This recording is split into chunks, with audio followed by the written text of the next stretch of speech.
Hello, welcome to World of Warcraft. We are Nelson and Karen Rose, and this is a intermediate reminder clip for the class at the Kenn Centre on the 4th of October. We did a slide break, a sway, a block walk around, a Carlsberg, not a half Carlsberg, so full on version, and a half Nelson. If you need teaching information, then there are links to the teaching clips in the description below, and this will show you how everything went together. So the whole lot looked like this, starting left to right, ready to offer the other hand to get to 2 for the slide break, and it went 7 and 8.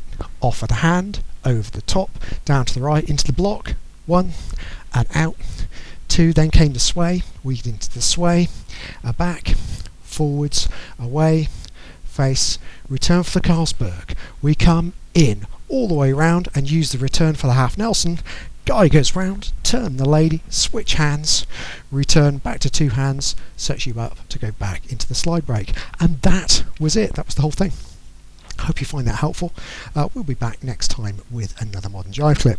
Like, subscribe and hit the bell. That way you'll know every time a new video comes out. Music recommendation on the end in the last few seconds of the video will be one of the boxes that comes up. And as always, thank you for watching World of Warcraft.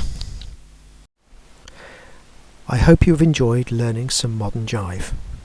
There is a link to some music that is good to dance Modern Jive to. Thank you to everyone who hit subscribe. You are helping us to make more clips. Thank you. Keep dancing.